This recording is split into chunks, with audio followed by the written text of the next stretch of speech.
Olá a todos, bem-vindos a esse módulo. Eu me chamo Priscila Gino, eu sou professora de música da Rede Municipal da cidade do Rio e sou mestranda na FRJ. E hoje eu vou falar um pouco com vocês sobre a minha pesquisa, mas algumas partes da minha pesquisa, né? E principalmente eu vou estar falando de como que essa pesquisa acontece na sala de aula, né? Ou melhor, como esse referencial teórico, se ele acontece na sala de aula, basicamente isso. Como é que é a vida real a partir do referencial teórico, né? Quando eu estava lá com as crianças no ano passado, a gente sabe que esse ano a gente vai precisar repensar, a gente precisa repensar, já está precisando repensar o que vai significar uma educação antirracista nesse contexto de pandemia. Então, eu vou falar um pouco de vocês, um pouco com vocês de algumas coisas que a gente fez ano passado lá na escola.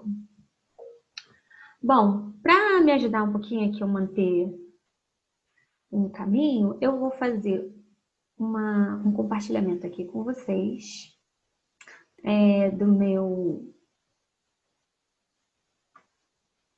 de um slide que eu preparei, e aí a gente segue daqui. Vamos lá.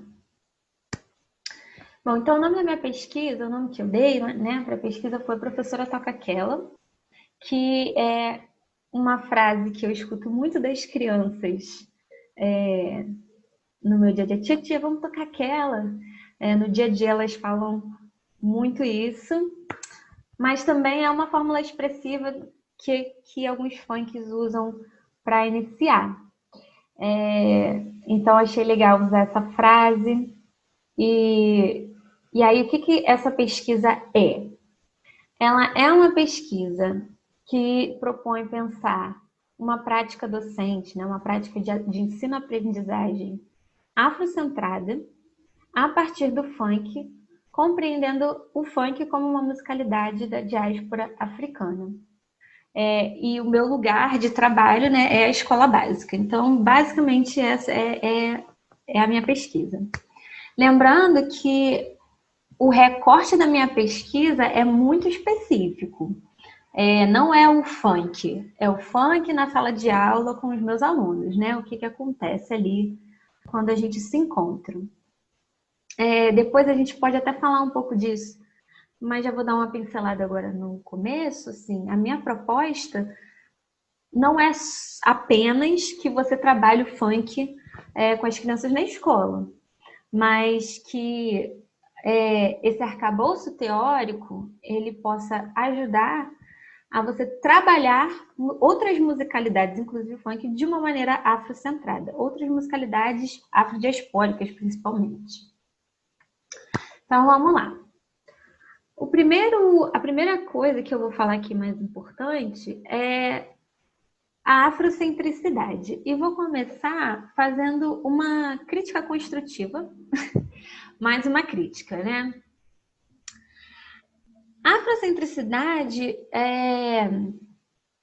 eu vejo muitas vezes ela sendo utilizada, essa palavra, como um sinônimo de antirracista. Né? Eu quero uma prática antirracista, eu quero uma prática afrocentrada, talvez assim, usada um pouco levianamente, mesmo que não seja como sinônimo de antirracista. E não significa que uma prática afrocentrada não seja antirracista, com certeza é. Mas não é... É preciso entender o que a afrocentricidade realmente é para a gente falar com verdadeira autonomia e legitimidade que a gente está fazendo uma pesquisa afrocentrada, uma prática de sala de aula afrocentrada.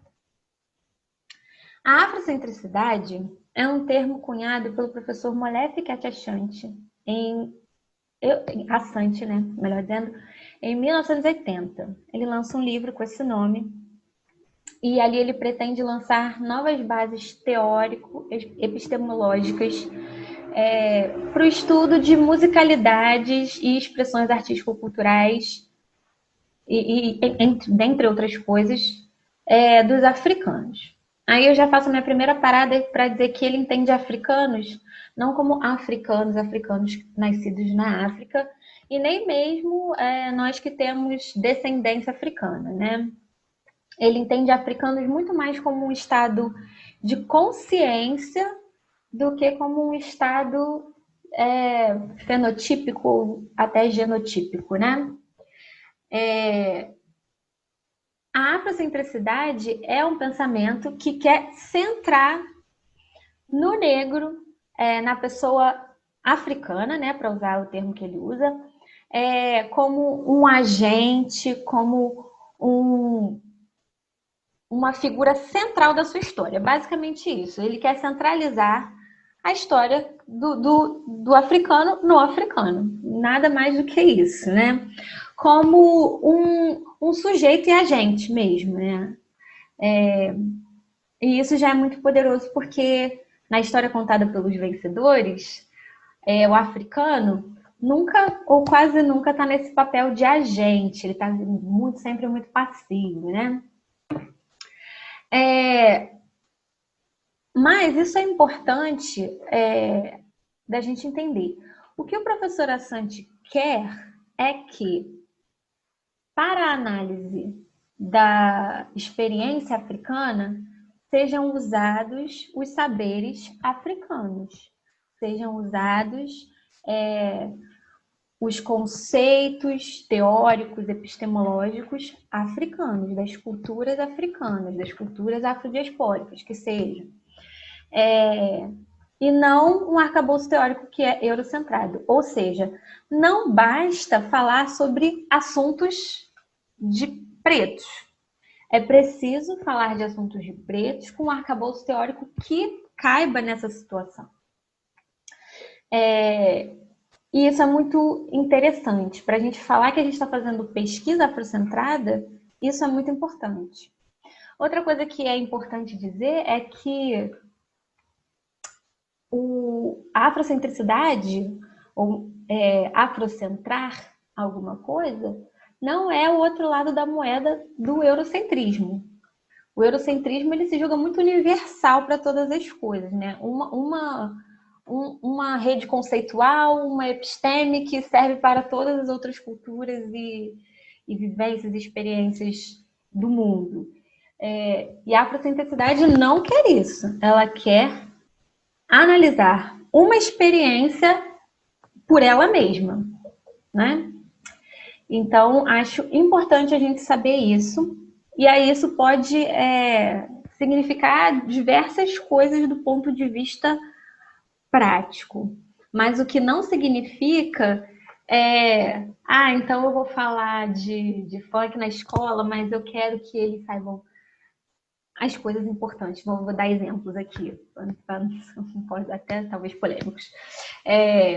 Mas eu quero que eles saibam harmonia, que eles escrevam as notas musicais, vamos fazer leituras, escrita.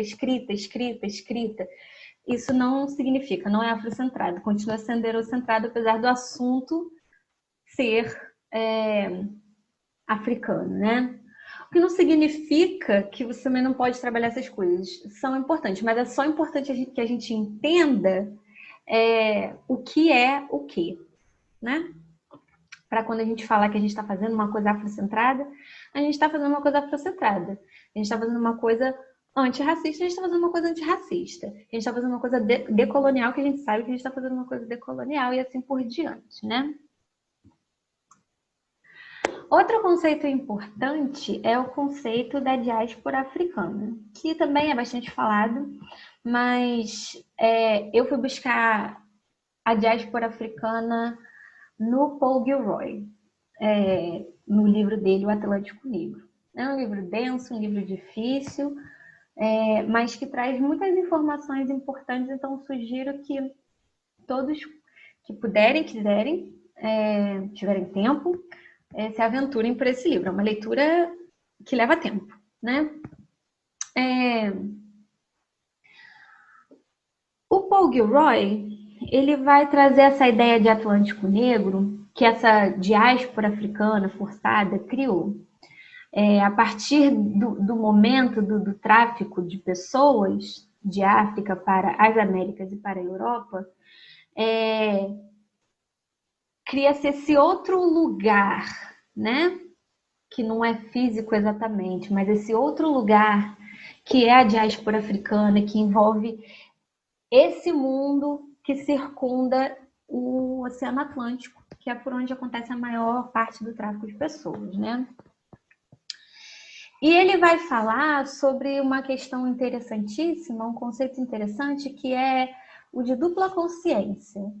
A questão de que, por exemplo, eu sou brasileira, mas me entendo nesse movimento da diáspora, que é está acima do ser brasileiro, né? É uma coisa que me conecta com outras pessoas de outros lugares e outros países a um outro lugar, que a gente vai chamar dessa África, que pode ser a África idealizada, que pode ser essa África que a gente foi destituído de saber onde é que é mesmo de onde a gente vem, mas é esse lugar, né, que ocupa não só o imaginário, mas ocupa um lugar da nossa ancestralidade. Então, o indivíduo na diáspora, o indivíduo negro na diáspora, ele vai estar sempre lidando com essas duas nuances.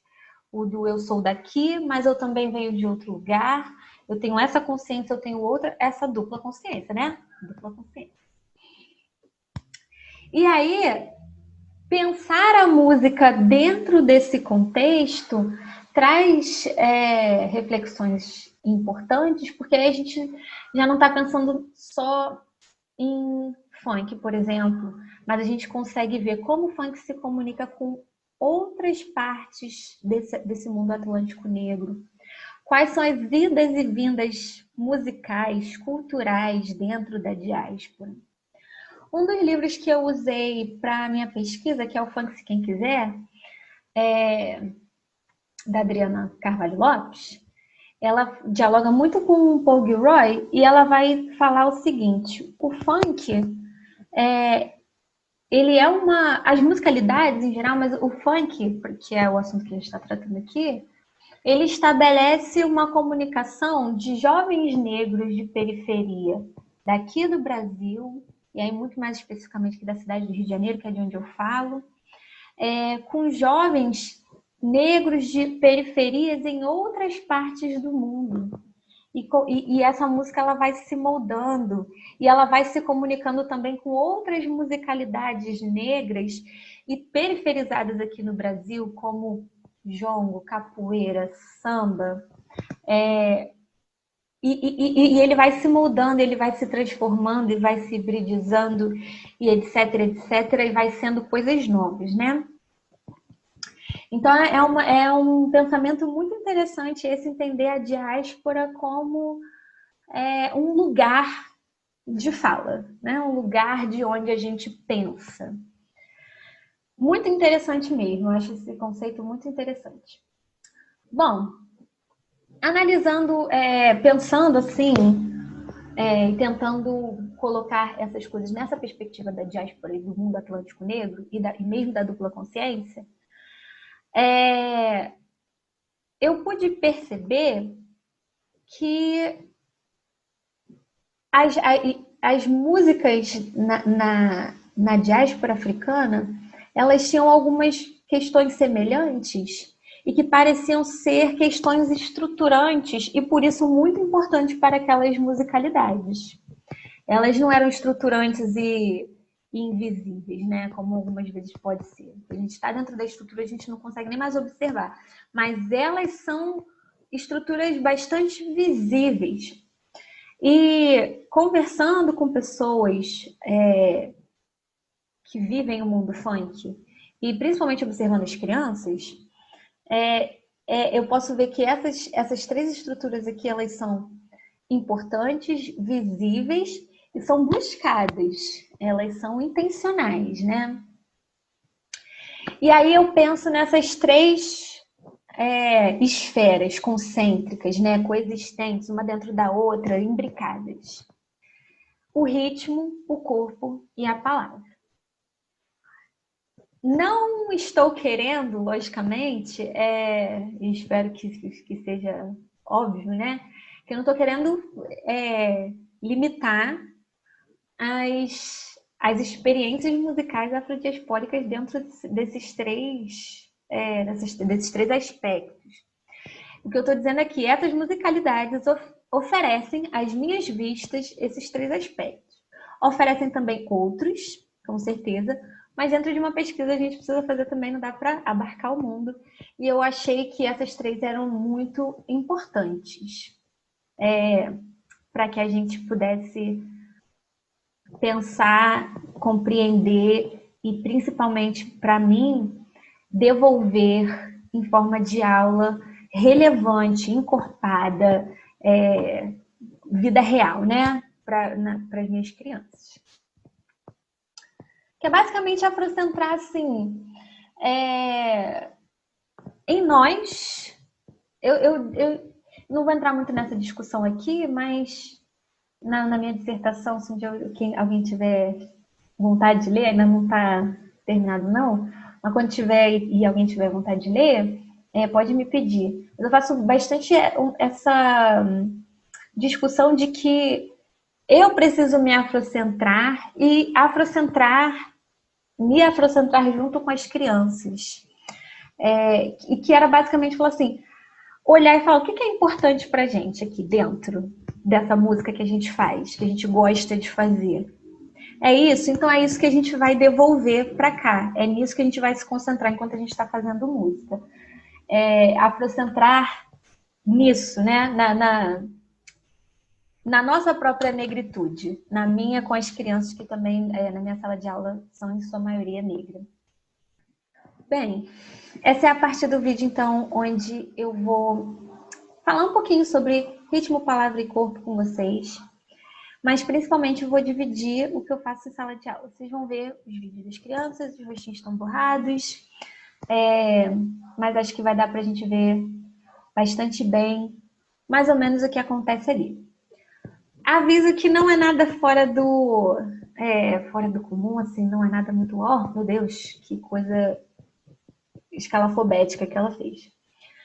Não, mas entendo como uma prática pensada a partir da afrocentricidade, uma prática onde eu vejo esse engajamento das crianças, principalmente onde eu vejo a agência delas podendo escolher o que elas vão fazer ou não.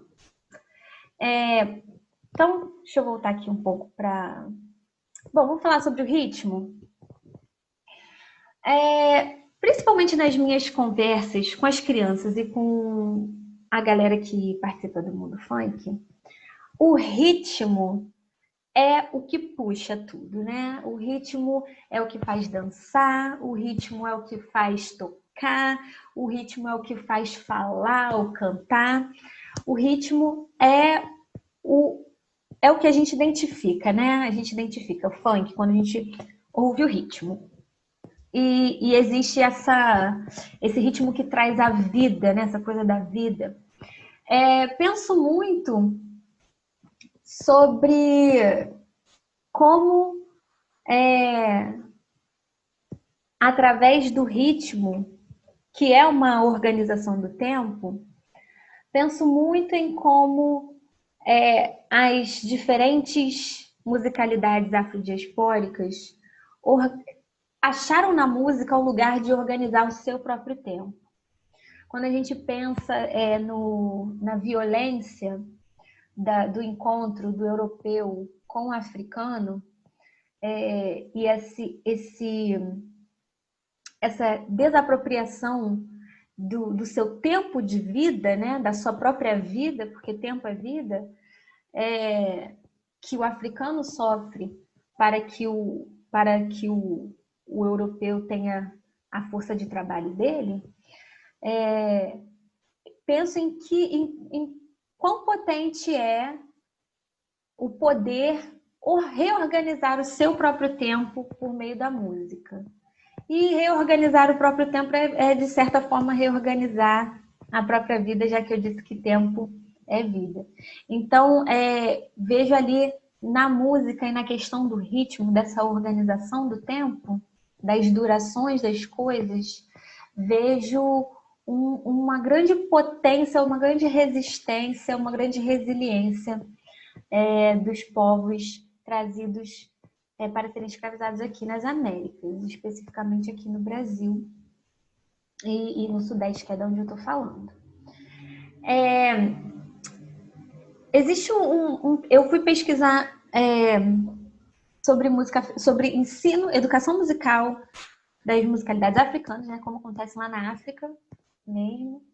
E uma das coisas muito interessantes que eu li de um autor chamado Wanyama, vou tentar deixar escrito em algum lugar aqui para vocês,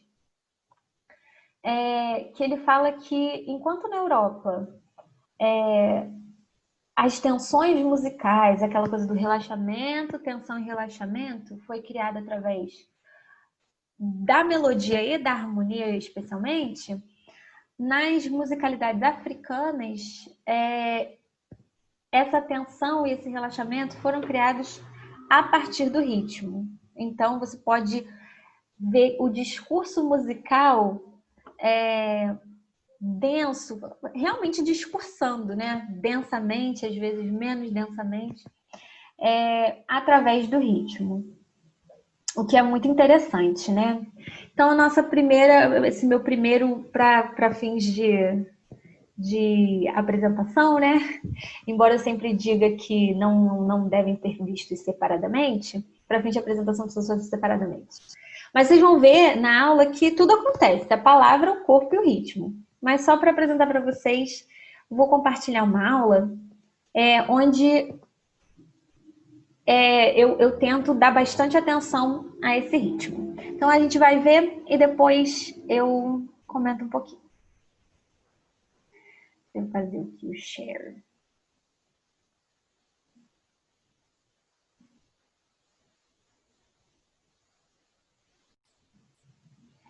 Então, vamos lá.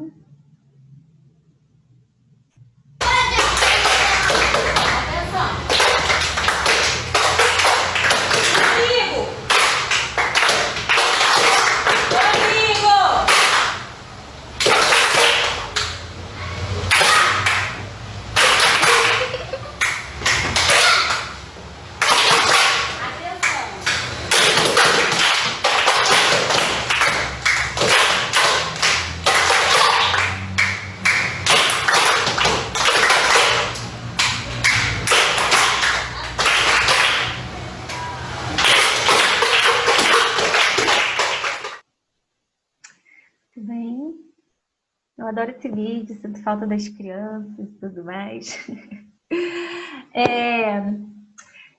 Essa proposta é basicamente o seguinte. Eu trago um instrumento e aí eu começo a tocar a célula do funk, que é muito familiar para eles.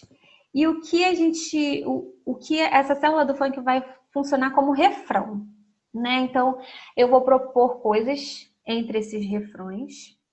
E quando eu sentir que ou a gente está se perdendo ou que a gente fez coisas legais, eu volto para ele. E aí, nesse meio, pode ser pergunta e resposta, pode ser fazer todo mundo junto, pode ser improviso, e aí a gente volta para o refrão, né? Pode ser várias coisas. Como vocês veem aí, primeiro eu tenho uma proposta de pergunta e resposta, depois eu tenho de todo mundo fazer junto, e aí é engraçado notar que eles só respondem e fazem tudo corretinho, exato, quando eu faço palavra ritmada. Eu tô comigo, aí eles vão e fazem certinho. Eu acho isso muito interessante. E depois da primeira vez que a gente faz certo, basta uma vez, assim, acho que todo mundo ali tem uma consciência, já acertamos. E aí eles começam a adicionar coisas que eu considero improvisos, comentários,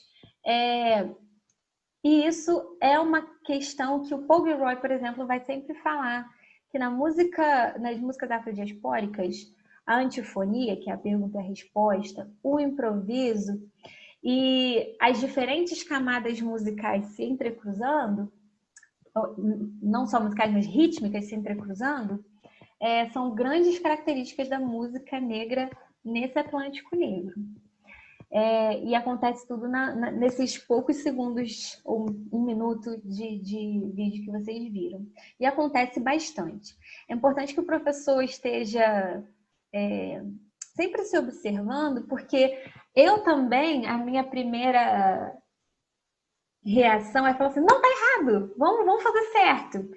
Mas a partir do momento que a gente fez uma vez certo, eles sentem a liberdade de fazer os próprios comentários rítmicos, é bastante importante deixar isso acontecer, porque aí é a exploração do material que eles têm, seja é palma, é batendo na parede, só eu que tinha instrumento, e ali dando soluções que passam pelo corpo, né? Passam pela exploração do que está em volta, e principalmente do discurso. E aí a gente já também pensa na coisa da palavra, porque nem sempre a oralidade vai ser falada, né? Penso eu. E a gente vai ver isso aqui um pouco mais adiante. Bom, a segunda questão lá minha, né? O segundo conceito, ferramenta analítica, que é como eu chamo, vai ser o corpo. O professor Joaquim Tavares, se não me engano, também vou tentar colocar o nome dele aqui certinho, que agora me fugiu a memória, tem um livro que é todo sobre a corporeidade na capoeira. E ele vai falar muito sobre o corpo como essa inscrição de liberdade, né, na capoeira. Esse corpo que tem movimentos bruscos e abrangentes que não eram permitidos em outros espaços ali, além daquele espaço. Naquele espaço, esses movimentos não causavam necessariamente medo, né? E também vou falar de outro texto aqui, que é Performances da Oralitura. Vou tentar botar o nome aqui também. Esse texto é muito rico, muito rico. E vai entender o corpo como uma ferramenta de guardar a memória, de transmitir a memória, mas também de transformar a memória, né? De dar essa atualização da memória, né? E eu acho isso muito lindo. Dentro da minha sala de aula, eu sempre tenho percebido que a ferramenta de análise musical das crianças é o corpo. Mais do que sentar e ouvir, falar, ouviram isso, ouviram aquilo lá, ouviram aquilo outro. Mais do que isso, que eu não preciso perguntar é quando eu deixo eles dançarem. E aí eu sei exatamente, através do corpo deles, através da observação do corpo deles, o que eles estão dançando. Eu sei exatamente o que eles estão ouvindo. Porque uns estão dançando os movimentos daquele ritmo mais para frente, né? mais visível. Outros já estão prestando atenção em o ritmo de um instrumento específico e está dançando aquilo ali.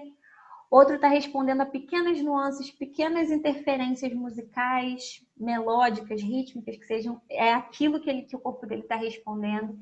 E é a minha forma mais rápida de saber se a criança entendeu ou não, se ela está prestando atenção, se ela está ouvindo, é a forma mais rápida, é através do corpo.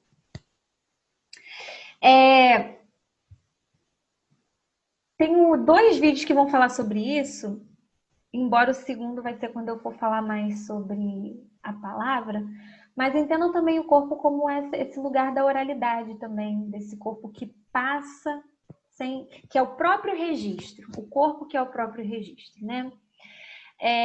E aí vou mostrar um vídeo para vocês, em que acontece, uma das crianças vai fazer, a gente está tocando, todo mundo junto, e uma das meninas vai fazer um improviso, mas ela não vai só tocar o improviso, ela vai dançar o improviso dela. Então vamos lá, fazer um share aqui com vocês, alguns segundinhos só.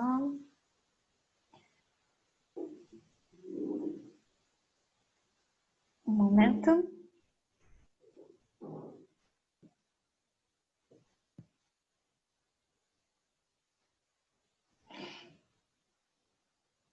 Tecnologia, né? Às vezes a gente demora. Tá, aqui.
Muito bom, muito legal. Esse vídeo tem várias coisas interessantes, né? É uma proposta de tocar em conjunto. Eu tenho poucos instrumentos, né? Que geralmente são meus, que eu levo para a escola. E aí a gente tem que fazer a passagem, né? A rotatividade ali dos instrumentos. E para que todo mundo esteja mais ou menos envolvido ali, né? Engajado. A gente vai inventando outros personagens importantes. Então tem um menino com a régua rosa e ele é o regente. Mas todo mundo é um pouco regente também ali, né? Todo mundo fica, vai, para começar. Mas essa figura do regente eu acho incrível, porque é um pouco regente, um pouco puxador de escola de samba, é um pouco MC, ele é um pouco de tudo. E é um pouco a professora ou o professor também da turma. E isso sempre me traz a ideia assim, nossa, nada é sagrado ou tudo é sagrado, né? Tudo pode conviver no mesmo lugar. Para mim, isso já é um grande aprendizado de vida. Talvez nós sejamos mais dos que separam do que as crianças. Para eles, todo mundo pode conviver no mesmo espaço. Tocando funk, pode ter um regente, puxador, pode ter tudo ali naquele lugar. Isso é incrível. Mas o que me chama mais atenção é essa menina que levanta e ela já fez o dela, já fez o que ela considerou, né, que a gente tinha combinado, que era o certo. E ela fala, chega, agora eu vou improvisar. E ela começa a improvisar coisas pelas quais a gente já tinha passado naquela aula, mas coisas pelas quais a gente também não tinha passado naquela aula, coisas realmente que ela inventou na hora, né? Assim, inventou entre aspas, porque todo improviso faz parte de uma tradição, né? Tá dentro de uma linguagem. E aí ela começa a dançar. E eu venho ainda tentar acertar ela, que é uma coisa que o querer controlar é terrível, né? Mas ela continua fazendo dela e aí ela dança ali. E quando ela faz o ta ta ta ta ta ta, ta ela vai fazendo com o pezinho e eu falo, era isso, era exatamente o que ela queria fazer, porque ela consegue fazer tocando e ela consegue fazer com o corpo. E aí eu vejo assim, entendi, era isso que ela queria fazer. Ela, de alguma forma, né, pensou, calculou e fez. E isso para mim é muito interessante. De novo a questão do improviso, de novo a questão do ritmo, a questão da palavra, porque no começo eu falo uma célula rítmica para eles com o que eu vou chamar de uma tópica funk, né? E ela é uma das células que ela usa para fazer o improviso dela. Mas a gente vai falar da palavra mais para frente também, um pouco mais do corpo. Então vocês veem que assim, é difícil, é impossível, na verdade, separar. É só colocar uma luz sobre, vamos observar isso daqui, mas isso é 1% do que acontece na aula.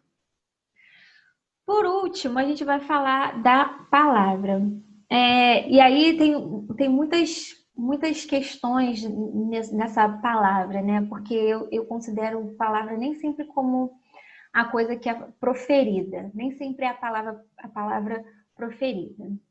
Embora algumas vezes eu precise que eles, né, verbalizem o que a gente está fazendo ali, nem sempre é isso que eu estou buscando. Estou buscando também um diálogo interno e estou buscando principalmente aquela memória, né? Vou falar disso já, vamos ver o vídeo. Um segundinho.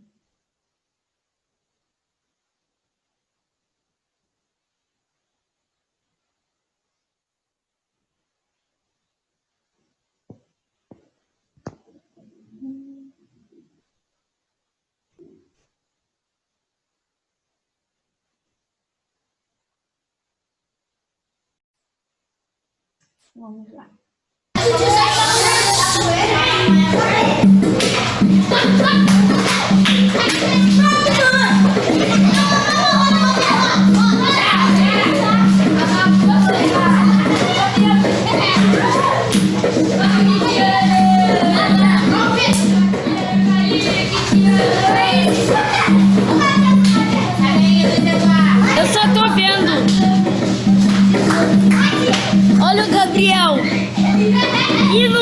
Bicho, a pessoa tá se sacudindo assim.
Adoro esse vídeo, eu adoro todos os vídeos, né? Eu vou falar isso de todos. Essa aula era para ser uma aula de história, mas como vocês veem, não dá para ser isso que a gente pensa quando a gente pensa aula de história, né? É uma roda, eles podem dançar e eles podem falar livremente sobre aquilo ali que eles estão vivenciando. Meu grande objetivo ali nessa aula especificamente era saber mais, porque eu tenho noção de que eles entendem muito mais, vivem mais aquilo ali do que eu. Então, era uma aula onde eles realmente seriam os protagonistas e o papel de professor ali está diluído, está completamente diluído.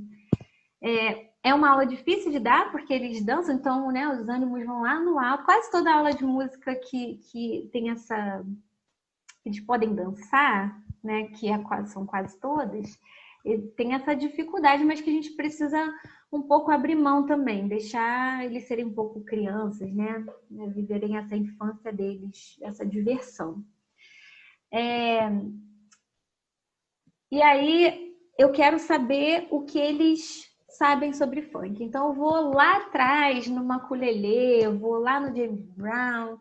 E uma coisa muito interessante que acontece, eu coloquei ukulele porque tem células rítmicas muito parecidas, né? E eles vão e dançam o passinho. Tem uns que dançam passinho, tem uns que entendem que é ukulele, tem uns que entendem que é alguma coisa que acontece lá na aula de capoeira que eles têm na escola também, que eles tinham na escola, né? Tem um que chega a dançar samba. É isso. É um pouco de tudo. E eles entendem porque... E aí que tá o pulo do gato.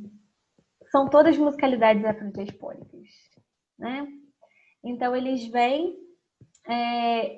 E aí eu falo assim, peraí, é ukulele, por que vocês dançaram um passinho? Porque é parecido com funk, parece uma música onde eu posso dançar passinho. Que é essa coisa do ritmo, do corpo, mas aí a gente entra ali num caminho que a gente começa a falar do funk antigo. E aí a gente vai falar, nessa aula eles falam muita coisa. Inclusive, hoje eu participei de uma formação que trouxe um conceito importante que eu acho que a gente pode pensar um pouco nesse ambiente, que é o do criança griot. Essa criança que guarda um monte de saber, uma memória enorme, eles sabem muita coisa, embora hoje em dia o funk 150 BPM, né, e até mais já seja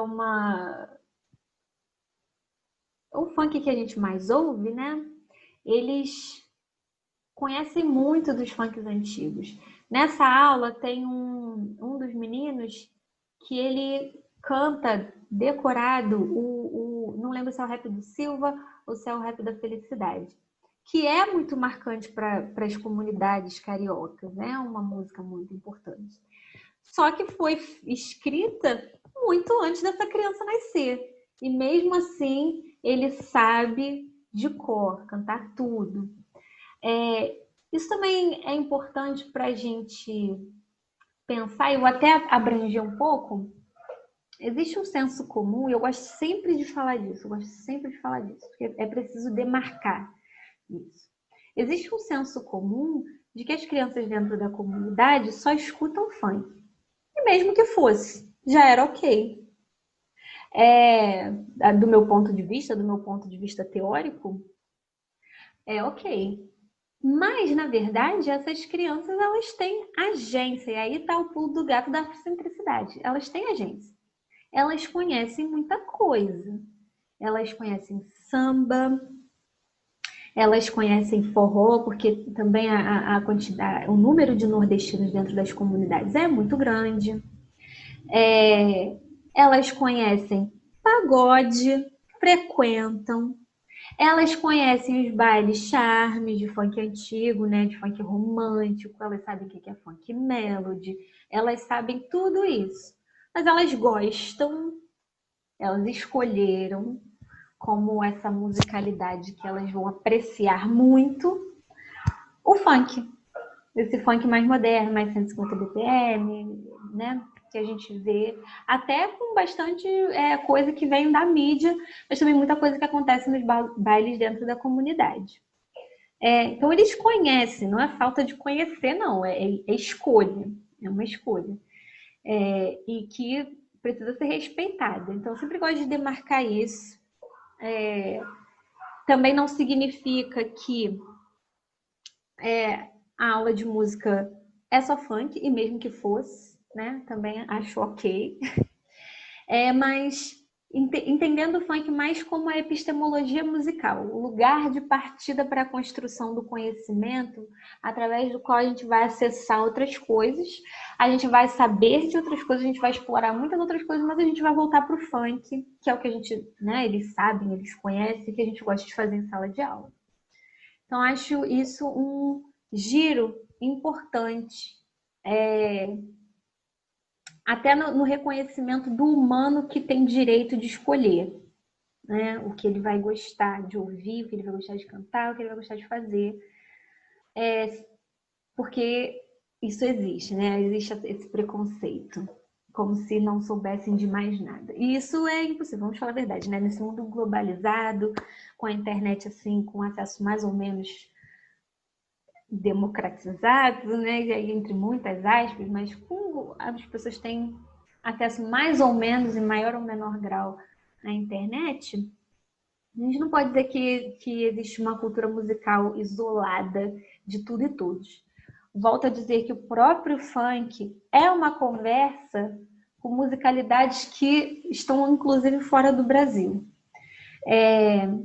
Então, é um pensamento, na verdade, ele tem um cunho racista por trás, e a gente precisa apontar isso. Bom, é isso. E agora eu vou falar com vocês um pouco sobre a minha proposta de conversa lá no Padlet. O que a gente vai fazer?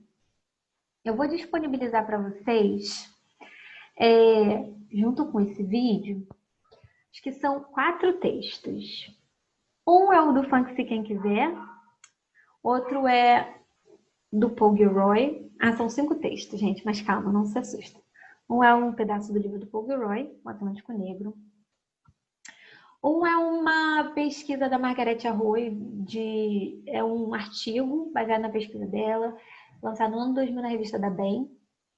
E o outro é um arquivo com 2 textos sobre afrocentricidade. Um da Ama Mazama e um do Molefe Assante. O que eu vou pedir para a gente fazer? Desses 5 textos, eu quero que vocês escolham 2 e tentem fazer relações entre esses textos e também trazendo um pouco da prática de vocês de sala de aula, para a gente discutir, para a gente conhecer, para a gente, né, trocar ideia lá no Padlet. Pode ser qualquer um desses textos, O único que eu vou pedir para vocês não lerem os dois é o do Molefe Assante e da Ama Mazama. O texto da Ama Mazama, ela é muito interessante, porque ela vai falar de alguns princípios metodológicos da afrocentricidade. Acho muito interessante. E coloquei só o do Molefe Assante junto com esse, porque acho importante também vocês terem um texto que é o próprio autor, né, falando sobre aquilo que ele idealizou, né? Então, fonte primária, né? Vamos dizer assim. Então, ou o do Molefe Assante com outros desses três, ou esse aqui da Ama Mazama com dos outros três.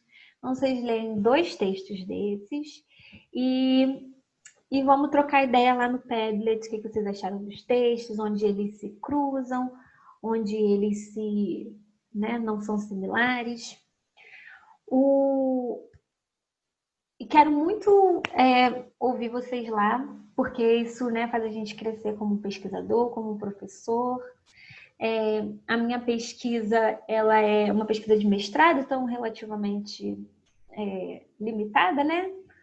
Então tem muitas coisas ainda que eu penso, coisas que eu ainda preciso entender melhor, mas que muito provavelmente não vai acontecer nesse espaço da dissertação, mas que a gente precisa criar essa nossa leitura dessa afrocentricidade, dessas músicas na diáspora africana, sobre o próprio funk, mas não necessariamente só sobre o funk, né? Como eu disse, é importante que essas ferramentas analíticas possam ser aplicadas para outras realidades, outras musicalidades afrodiaspóricas, por exemplo. Muito perto da escola onde eu trabalho, fica a Madureira, que tem uma comunidade jongueira muito tradicional, de muitos anos, muito forte, muito grande, etc. E fico muito curiosa pensando quais as interfaces que essa pesquisa, essas ferramentas analíticas que eu proponho, poderiam encontrar nessas comunidades jongueiras e tudo mais. Então é isso, né? Vamos trocando. Quero muito realmente ler, né? Na verdade, ler o que a gente vai trocar por lá. Então vejo vocês em muito breve.